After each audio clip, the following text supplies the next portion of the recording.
Bismillahirrahmanirrahim. Teman-teman sekalian, kita kembali bertemu pada konten baca buku.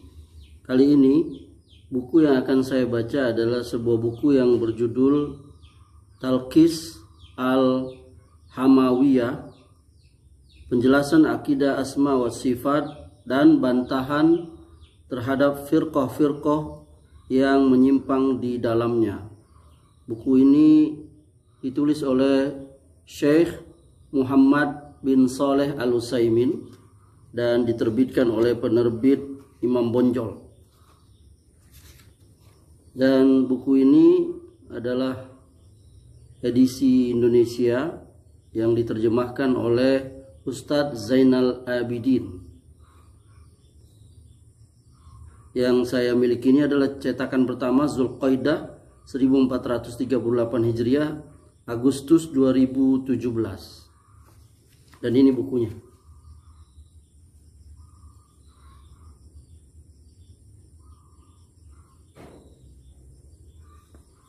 Saya akan membacakan buku ini, yakni bab ke-10 dengan judul Istiwa dalam kurung bersemayamnya Allah di atas arasy.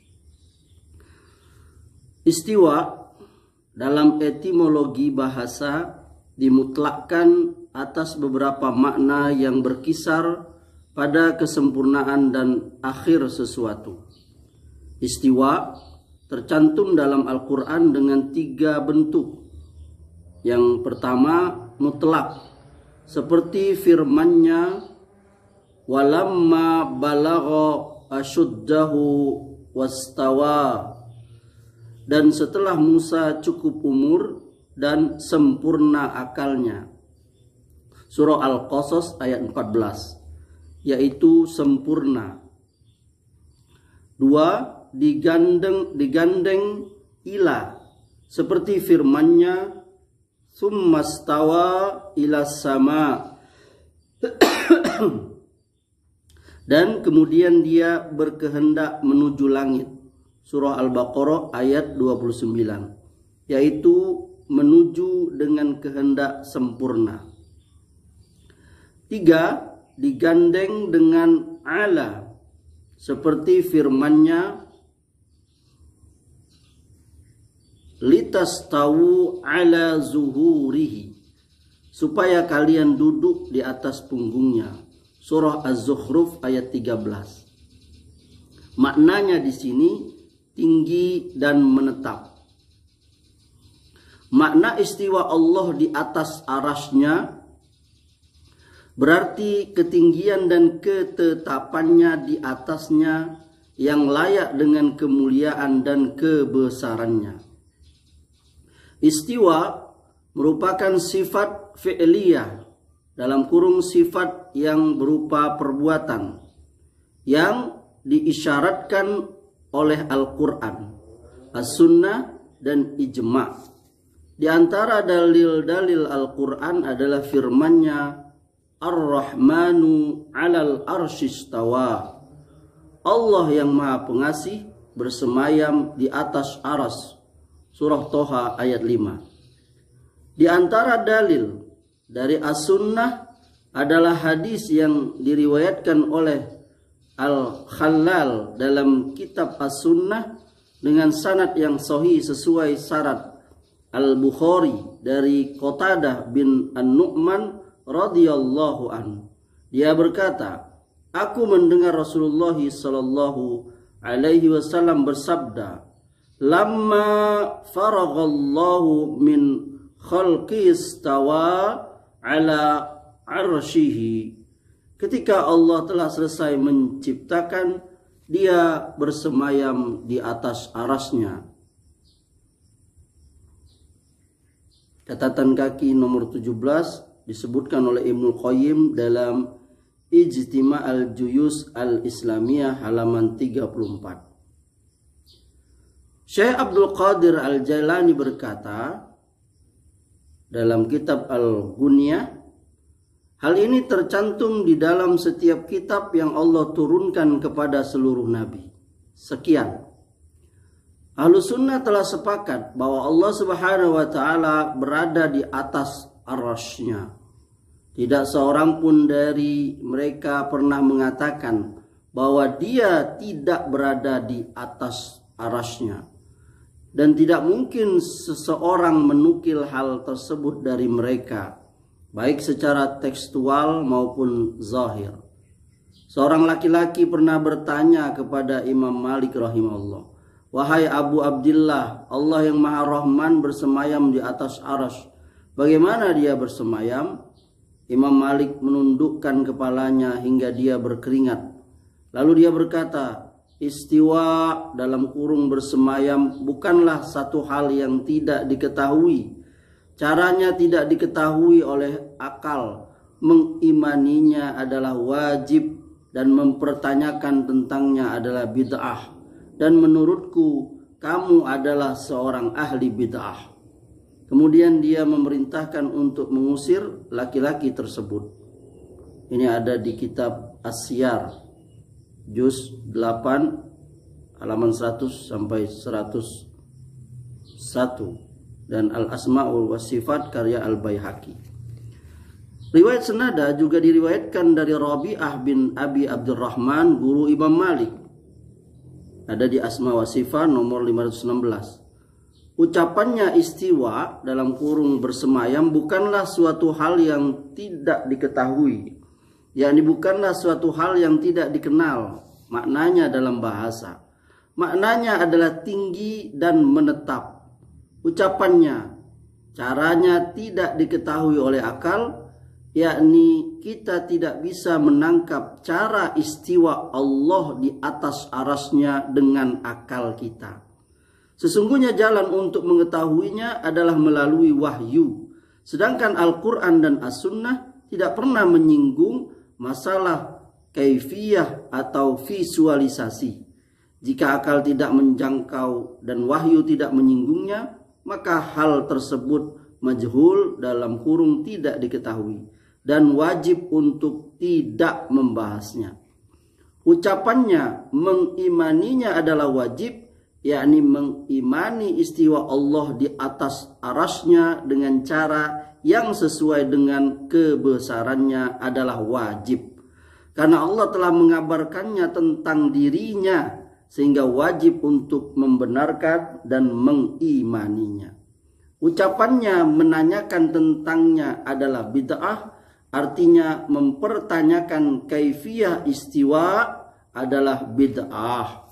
Karena tidak dikenal pada masa Nabi Shallallahu Alaihi Wasallam dan para sahabatnya. Ucapan Imam Malik rahimahullah tentang istiwa ini merupakan neraca umum bagi seluruh sifat yang ditetapkan oleh Allah bagi dirinya di dalam kitabnya dan melalui lisan Rasulnya Shallallahu Alaihi Wasallam. Sesungguhnya maknanya telah kita ketahui bersama. Adapun cara atau visualisasinya tidak kita ketahui, karena Allah mengabarkan kepada kita tanpa menyebutkan kaifiyahnya. Membicarakan masalah sifat merupakan bagian dari membicarakan zat. Maka jika kita menetapkan zat Allah Subhanahu wa taala tanpa memvisualisasikannya, demikian pula halnya kita harus menetapkan sifatnya tanpa memvisualisasikannya. Sebagian ahli ilmi berkata, jika seorang Jahmiyah berkata kepadamu, sesungguhnya Allah turun ke langit dunia, bagaimana dia turun? Maka katakanlah kepadanya, sesungguhnya Allah telah mengabarkan kepada kita bahwa dia turun, namun tidak mengabarkan kepada kita bagaimana dia turun. Dan yang lain berkata, jika seorang Jahmiyah berkata padamu tentang salah satu sifat Allah, seperti apakah sifat tersebut? Maka katakan padanya, seperti apakah Allah dengan zatnya? Niscaya tidak mungkin dia menggambarkan zatnya. Lantas katakanlah padanya, jika tidak mungkin memvisualisasikan zatnya, maka lebih tidak mungkin lagi memvisualisasikan sifatnya. Karena sifat mengikuti yang disifati. Jika ada yang berkata, jika istiwa Allah di atas arasy-Nya bermakna tinggi di atasnya. Berarti Allah lebih besar dari arasy, atau lebih kecil, atau sama besar. Dan hal ini memiliki konsekuensi bahwa Allah berupa jasmani dalam kurung jasad. Padahal jasad tidak layak bagi Allah Subhanahu wa taala. Jawabannya, tidak syak bahwa Allah lebih besar dari arasy dan lebih besar dari segala sesuatu. Dan ucapan ini tidaklah menyebabkan timbulnya beberapa konsekuensi batil yang dinafikan dari Allah Subhanahu wa taala. Adapun ucapan sesungguhnya jasad tidak ditetapkan bagi Allah, jawabannya, membicarakan masalah jasad dan memutlakkannya atas Allah, baik dengan menafikan atau dengan menetapkannya, adalah perkara bid'ah yang tak tercantum di dalam Al-Quran dan As-Sunnah, serta ucapan-ucapan salaf. Hal ini termasuk ucapan-ucapan global yang memerlukan perincian. Jika yang dimaksud dengan jisim atau jasad adalah sesuatu yang muhdas, dalam kurung baru dan tersusun, setiap bagiannya membutuhkan bagian yang lain, maka hal ini mustahil bagi Rabb yang hidup kekal lagi terus-menerus mengurus makhluknya. Jika yang dimaksud dengan jisim adalah apa yang berdiri sendiri dan memiliki sifat yang sesuai, maka hal ini tidak mustahil. Sesungguhnya Allah berdiri sendiri dan memiliki sifat-sifat sempurna yang sesuai dengannya Subhanahu wa ta'ala. Namun oleh karena lafaz jisim mengandung makna yang benar dan juga makna yang batil sehubungan dengan menafikan atau menetapkannya bagi Allah, maka memutlakkan lafaz ini baik dengan menafikan atau menetapkannya adalah mustahil bagi Allah. Konsekuensi semacam ini yang disebutkan oleh ahli bid'ah, yang mereka jadikan jembatan untuk menafikan apa yang telah ditetapkan Allah bagi dirinya, berupa sifat-sifat yang sempurna, terbagi menjadi dua. Pertama, konsekuensi yang benar tidak menafikan kesempurnaan wajib yang dimiliki Allah. Maka hal ini hak, wajib menyuarakannya dan menerangkan bahwa hal ini bukan mustahil bagi Allah Subhanahu wa ta'ala. Kedua, konsekuensi rusak yang menafikan kesempurnaan wajib yang dimiliki Allah Subhanahu wa ta'ala, maka hal ini batil, wajib dinafikan dan diterangkan bahwa hal itu bukanlah konsekuensi nas-nas Al-Quran dan As-Sunnah. Karena Al-Quran dan As-Sunnah adalah hak dan makna yang dikandungnya pun hak, dan kebenaran tidak mungkin memiliki konsekuensi batil. Jika ada yang berkata, jika kalian menafsirkan istiwa Allah di atas arasnya dengan ketinggiannya di atasnya, hal ini memberikan asumsi bahwa Allah membutuhkan aras untuk membawa dan mengangkatnya. Jawabannya bahwasanya setiap orang yang mengenal keagungan Allah Ta'ala, kesempurnaan, kekuatan, dan ketidakbutuhannya kepada makhluk, maka tidak akan terlintas di benaknya bahwa Allah memerlukan aras untuk mengurungnya. Bagaimana bisa demikian? Padahal aras dan makhluk lainnya sangat bergantung kepada Allah. Ia tidak akan tegak kecuali karenanya. Wa min ayatihi an taqumas sama'u wal ardu bi amrih. Dan di antara tanda-tanda kekuasaannya ialah berdirinya langit dan bumi dengan iradahnya atau kehendaknya.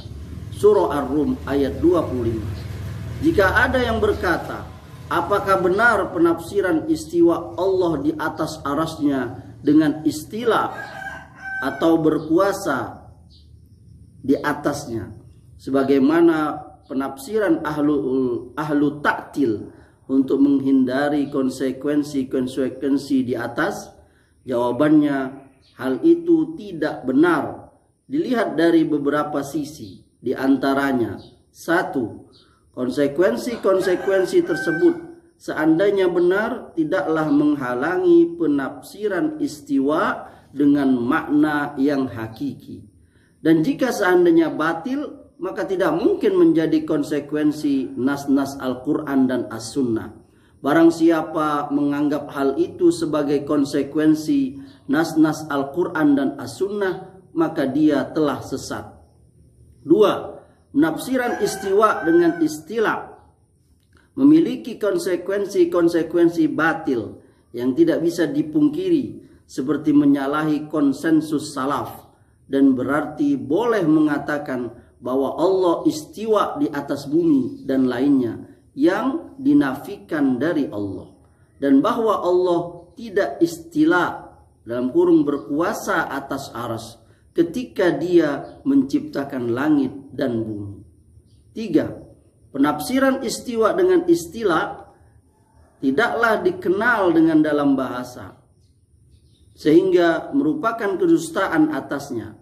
Padahal Al-Quran turun dalam bahasa Arab, sehingga tidak mungkin menafsirkannya dengan tafsir yang tidak mereka kenal dalam bahasa mereka.